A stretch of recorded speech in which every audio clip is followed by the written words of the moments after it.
प्रिय भाई और बहनों, जय मसीह। मेरे दोस्त, क्या आपको पता है जब यीशु मसीह को सूली पे चढ़ाया गया था तो उस सूली पे एक बोर्ड लगा हुआ था, एक पत्र लगा हुआ था। आखिर वो बोर्ड किस लिए लगाया हुआ था? क्या कारण था लगाने के लिए? क्या लिखा हुआ था और क्यों लगाया था? मेरे दोस्त, इस वीडियो में इस बात को जानेंगे हम लोग। जो भाई बहन इस बात को नहीं जानते हैं वे लोग अंत तक इस वीडियो को देखें, और जो भाई बहन लोग इस बात को जानते हैं क्या लिखा हुआ था और क्यों लिखा हुआ था, तो वे लोग भी इस वीडियो को अंत तक जरूर देखें, क्योंकि यहाँ पे बहुत सारे ऐसे बात हैं जो आप अभी सुनेंगे, जो आपने नहीं जानते होंगे, जो आप नहीं जानते होंगे वैसे बात इस वीडियो में आप जानेंगे। देखिए मेरे दोस्त, जिस प्रकार हमारा इस भारत देश में कोई अपराधी पकड़ाया जाता है और अपराधी को दंड दिया जाता है अपने अपने कर्म के अनुसार, जिस प्रकार हमारा भारत देश में कोई जुर्म करता है और तमाम गवाहों और सबूतों को मद्देनजर रखते हुए उसे दंड दिया जाता है, मृत्यु दंड दिया जाता है। जिस प्रकार हमारा भारत देश में जज के आदेश से मृत्यु दंड दिया जाता है, क्या सजा होता है? फांसी का सजा होता है। ठीक उसी प्रकार मेरे दोस्त रोमन के टाइम उसी प्रकार जब वो लोगों को तमाम गवाहों और सबूतों को मद्देनजर रखते हुए रोमन के टाइम में वहां भी मृत्यु दंड दिया जाता है, वो है सूली पे चढ़ाया जाता है। यहाँ पे भारत देश में हमारा क्या होता है? फांसी पे चढ़ाया जाता है और वहां पे सूली पे चढ़ाया जाता है। तो जब मेरे दोस्त, जब कोई अपराधी पकड़ाया जाता था ना, उसके दोष के हिसाब से उसे सूली पे चढ़ाया जाता है। जब वो घोर अपराध कर लेता है तो उसे सूली पे चढ़ाया जाता है। जब मेरे दोस्त उसे सूली पे चढ़ाया जाता है ना, तो उस सूली में उसके सर के ऊपर में एक बोर्ड लगाया जाता है जहाँ पे उसका दोष लिखा जाता है कि इस व्यक्ति ने कौन सा अपराध किया है, वो लिखा जाता है, एक दोष पत्र लिखा जाता है। ठीक उसी प्रकार मेरे दोस्त, जब यीशु मसीह को क्रूस पे चढ़ाया ना, तो उनका भी दोष पत्र वहां पे लिखा गया कि यीशु मसीह ने कौन सा अपराध किया है। लेकिन मेरे दोस्त, यीशु मसीह तो बाइबल बताता है कि यीशु मसीह तो निर्दोष थे, लेकिन फिर भी उसे सूली पर चढ़ाया गया था। आखिर क्या दोष लिखा उस पत्र में? देखिए मेरे दोस्त, यहूदियों का कहना क्या था ना, यहूदियों का कहना था कि ये व्यक्ति भरमाता है लोगों को, है ना। इस प्रकार यीशु मसीह के विपरीत वे लोग खड़े हुए रहते हैं। वो लोग प्रभु यीशु मसीह को प्रभु नहीं मानते थे, इसीलिए वो लोग पिलातुस के सामने प्रभु यीशु मसीह को लाए और बोले कि इसे मृत्यु दंड दीजिए, है ना, मृत्यु दंड दीजिए। लेकिन पिलातुस ने यीशु मसीह के ऊपर कोई दोष नहीं पाया, वो तो निर्दोष था, कोई दोष नहीं पाया। तो पिलातुस ने कहा कि मैं इस निर्दोष व्यक्ति को मृत्यु दंड की आज्ञा नहीं दे सकता, मैं तो उसमें दंड देने योग्य कोई दोष नहीं पाता। लेकिन वो लोग फिर भी चिल्लाने लगे कि इसे मृत्यु दंड दो, मृत्यु दंड दो, मृत्यु दंड दो।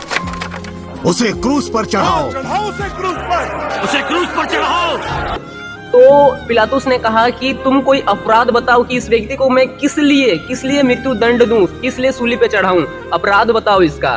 तो यहूदी लोग यीशु मसीह के ऊपर कोई भी अपराध नहीं पाए, कोई भी गुनाह, वो वैसे गुनाह किया है वैसा चीज वो पाए ही नहीं। बस उन्होंने एक बात उठाया कि ये अपने आप को यहूदियों का राजा कहता है, अपने आप को यहूदियों का राजा कहता है। पिलातुस ने इसी कारण यीशु मसीह को सूली पे चढ़ाया, है ना चाहते हुए भी उसे सूली पे चढ़ा दिया। वो लोगों का जोर देने के चलते, यहूदियों का जोर देने के चलते पिलातुस ने यीशु मसीह को सूली पे चढ़ा दिया। मेरे दोस्त, इसीलिए वहाँ का जो सैनिक लोग थे ना, यीशु मसीह को ठट्टा उड़ाए, यीशु मसीह का बेइज्जती किए। जिस प्रकार एक राजा का सर पे मुकुट होता है ना, ठीक उसी प्रकार उन्होंने क्या किया, एक कांटा का मुकुट बना के सैनिक लोग यीशु मसीह को पहना दिया, ये राजा है बोल के। सिपाहियों ने कांटों का मुकुट गूंथकर उसके सिर पर रखा, इस प्रकार करके ठट्टा उड़ाए, हे यहूदियों के राजा, युग युग जी।